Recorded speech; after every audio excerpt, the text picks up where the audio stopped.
The invasion didn't begin with bombs. It began with silence. And it fucking started right while Jeff was pinching a loaf. He couldn't even enjoy his own morning shit that there is worth fighting for. On the morning of September 12, 2025, Jeff stood on the porch of his cabin just outside Idaho Falls, mug of black coffee in hand. The air felt off. No birdsong, no distant hum of traffic, just a strange static tension in the air, like the world was holding its breath. Beside him, Shelley pulled her blonde hair into a ponytail and squinted at the horizon. Something's wrong. Too quiet. A dust trail curled down the gravel road. Nate's old Bronco creaked to a stop out front. He jumped out, tossing a newspaper toward them, which was kinda rude and shit. Cyber attack on the power grid. 3 states already blacked out. Feds say it's under control, but you believe that? Jeff didn't. He's a gangsta nigga. He only believes in killing Ray, poop cramps, aliens, and that Donald Trump is a total fucking moron. Then the cell towers blinked out. They had blinky eyes like Pwitz did. Power flickered, then died. Radios dropped to static.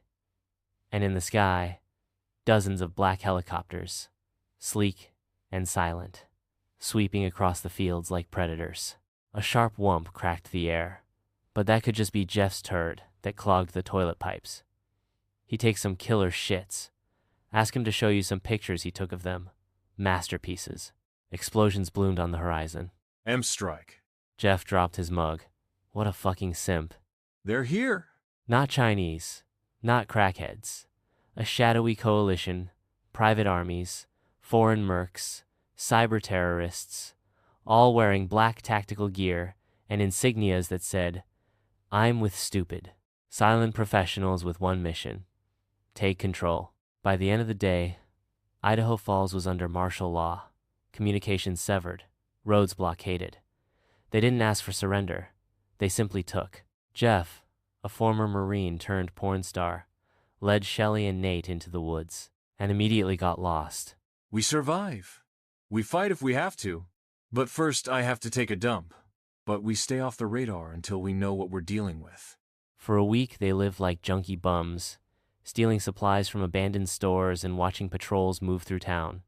They saw neighbors having some really great sex, homes torched, a teenager shot in broad daylight for defying curfew. I guess that'll learn 'em. Then they found the resistance.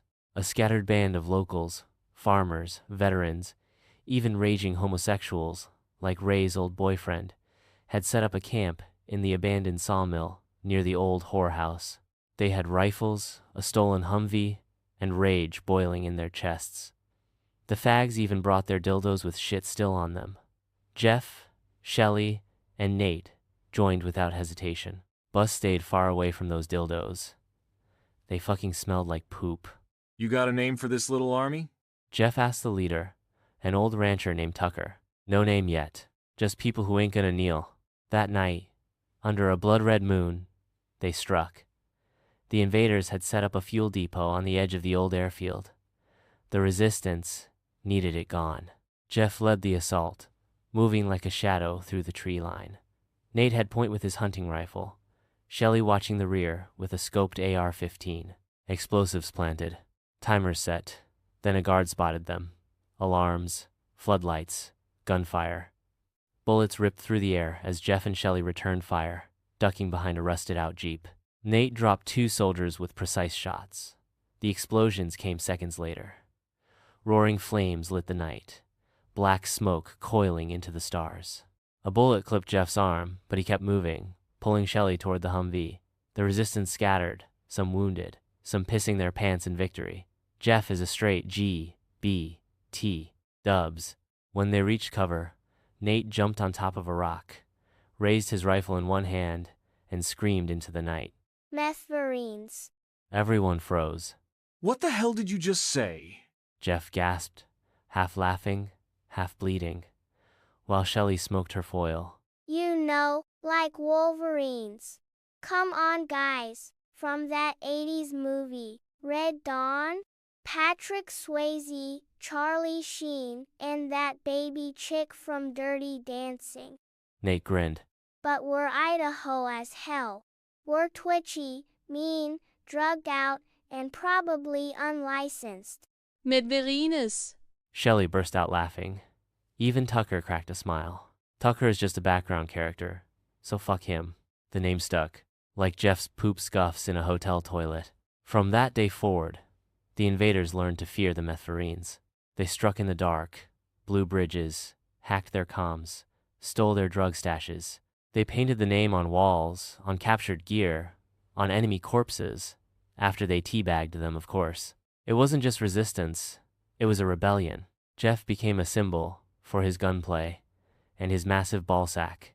Shelley, fierce and unshakable, trained new recruits in vagina bush tactics and guerrilla sniping, and most importantly, smoking the down. Nate?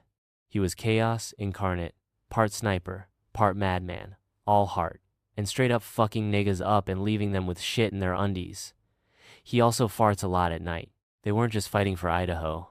They were fighting for freedom and meth heads all over the United States. For every town taken, for every voice silenced. And the war was only just beginning. Fuck 'em though. Meth heads for life.